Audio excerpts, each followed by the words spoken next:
করে দিচ্ছি মহান আল্লাহ পাকের নামে, যিনি পরম করুণাময় এবং অত্যন্ত দয়ালু।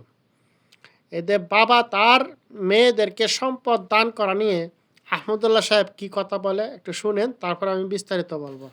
বাবা তার একমাত্র কন্যাকে জীবদ্দশায় সব সম্পদ লিখে দিতে চাইলে ইসলাম শরীয়তের দৃষ্টিকোণ থেকে কোনো বিধিনিষেধ আছে কিনা, খুবই গুরুত্বপূর্ণ একটি প্রশ্ন। আমাদের সমাজে যাদের একটি বা দুটি মেয়ে, কোনো ছেলে সন্তান নাই, সে সমস্ত বাবারা বেশিরভাগ ক্ষেত্রেই এই ধরনের কিছু একটা করে যেতে চান যে আমার সম্পদ যেহেতু আছে, এই সম্পদ মেয়েকে সব লিখে দিয়ে যাই। কারণ কেন লিখে দিয়ে যেতে চান? কারণ বাবার মৃত্যুর পর মেয়েরা সম্পদ পাবে নির্দিষ্ট হারে। অবশিষ্ট সম্পদ দেখা যায় যিনি মারা গেছেন, তার ভাই বোন, তার ভাতিজা, যাদেরকে ফারায়েজের ভাষায় আসাবা বলা হয়, অর্থাৎ কোরআন এবং হাদিসে যাদের জন্য নির্দিষ্ট হিস্সা ঠিক করা আছে, এরা বাইরে এদের ছাড়া যারা আছে তাদেরকে আসাবা বলা হয়। এই আসাবারা পেয়ে যাবে। আত্মীয়র একটা বিশেষ ক্যাটাগরিকে আসাবা বলা হয়। কোনো মানুষের মৃত্যুর পর এটা শুধুমাত্র যারা কন্যার বাবা তাদের জন্য না, সবার জন্য প্রযোজ্য। তাদের সম্পদ, পরিত্যক্ত সম্পদ যা তারা রেখে দুনিয়া থেকে যাবেন, সেই সম্পদের নির্দিষ্ট হারে যার যার হিস্সা আছে সেটা দেওয়ার পর যদি কিছু থেকে যায়, এটা আসাবাদের মধ্যে বন্টন হবে। এটাই হলো আল্লাহর নির্দেশনা। এখন যাদের একটা, দুইটা, তিনটা কন্যা সন্তান আছে, কোনো ছেলে সন্তান নাই, তারা বেশিরভাগ ক্ষেত্রেই এই আশঙ্কা করেন যে কন্যা সন্তানের জন্য নির্দিষ্ট হিস্সা আল্লাহ ঠিক করে দিয়েছে, সেটা আমি দিলাম, আমার মৃত্যুর পর সেটা সে পেল, কিন্তু বাকিটা তো আসাবারা পেয়ে যাবে। তো আসাবারা যেন না পায়, সেজন্য সবটুকুই জীবদ্দশায় মেয়েকে দিয়ে যেতে চান। এটা জায়েজ আছে কিনা এ সম্পর্কে প্রথম কথা হলো, আল্লাহ রাব্বুল আলামিন কোরআনে হাকিমে সম্পদ বন্টনের যে হার ঠিক করে দিয়েছেন, এটাকে আল্লাহ তাআলা আল্লাহর ভাষায় বলেছেন হুদুদুল্লাহ। আল্লাহ পরিষ্কারভাবে বলেছেন যে তিলকা হুদুদুল্লাহ। এই যে বন্টন নামা দেয়া হলো, এই এতটুকু পাবে, অতটুকু পাবে, এটা কার সীমানা? আল্লাহর সীমানা। আল্লাহর সীমানা লঙ্ঘন করা এটা জঘন্য এবং ভয়াবহতম অপরাধ। আল্লাহ রাব্বুল আলামিন মৃত ব্যক্তির পরিত্যক্ত সম্পদে যাকে যা দিতে বলেছেন তাকে তা দেওয়া, এটা আল্লাহর নির্দেশ।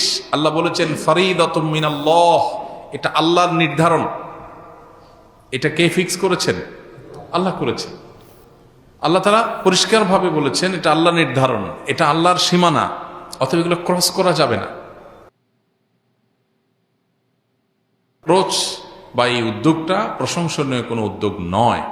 হ্যাঁ, আপনার যদি মনে হয় আমার মৃত্যুর পর আমার মেয়ে বিপদে পড়তে পারে, অন্যরা তাকে না দিতে পারে, তাহলে আপনি তাকে পর্যাপ্ত দেন, কিন্তু কিছু রাখেন যে মৃত্যুর পর সেগুলো যেন বন্টন অন্তত হতে পারে। কিছুই রাখবেন না, এটা আপনার নিজের জন্য ক্ষতিকর, আর এটা শরিয়ার নির্দেশনাও না। আল্লাহ তাআলা কোরআনে কারিমে বলেছেন ফাইন কুন্না নিসাআন ফাওকা ইসনাতাইনি ফালাহুন্না সুলুসা মা তারাক ওয়া ইন কানাত ওয়াহিদা ফালাহান নিসফ। দুই বা দুইয়ের অধিক কন্যা সন্তান যদি কারোর থাকে, তাহলে তার মৃত্যুর পর তার সম্পদে যদি কোনো ছেলে না থাকে, শুধু কন্যাই থাকে দুই বা দুইয়ের অধিক, তাহলে তারা পাবে টোটাল সম্পদের 2/3, 3 ভাগের 2 ভাগ।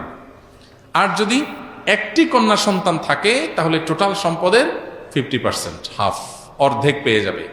আর বাকিটা আসাবা হিসাবে যারা যারা আছে সবার মধ্যে বন্টন হবে। অতএব আপনার যদি মনে হয় যে না, জীবদ্দশায় আমার বেশ কিছু দিয়ে যাওয়া উচিত, তার তেমন কিছু নাই, আপনি দেন, কিন্তু কিছু রাখেন অন্তত বন্টনের জন্য। অন্যদেরকে বঞ্চিত করে ফেলে সন্তানকে ধনী বানানোর চিন্তা প্রশংসনীয় চিন্তা নয়। আপনি যে আইনের কথা বললেন, এই আইনটা তো হচ্ছে মানুষের মৃত্যুর পরে যে আইন, এটা আপনি মৃত্যুর আগে আগে এই আইন কিভাবে প্রয়োগ করেন? এখানে বলা হয়েছে, কোরআনে বলা হয়েছে মৃত্যুর পরে মেয়েরা কতটুক পাবে, ছেলেরা কতটুক পাবে, ভাই বেড়াদার কতটুক পাবে, সেটা হলো মৃত্যুর পরের আইন। সে জীবিত থাকা অবস্থায় তার সম্পদ কাকে দান করবে, সেটা তার ব্যক্তিগত ব্যাপার, এটা তার নিজস্ব এখতিয়ার। এখানে কোরআন বলে নাই তোমার সম্পদ তুমি বাধ্যতামূলক তোমার ভাইকে দিয়ে যেতে হবে। তার জীবিত অবস্থায় সে যদি যাকে খুশি তাকে দান করতে পারবে, যাকে খুশি তাকে দিতে পারবে, এতে কোনো কোরআনের বাধাবিধি নিষেধ নাই।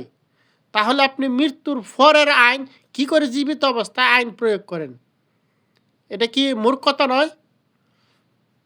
আশা করি এটার যারা মহাজ্ঞানী ব্যক্তি আছেন তারা এই বিষয়ে একটু আমাকে জানাবেন।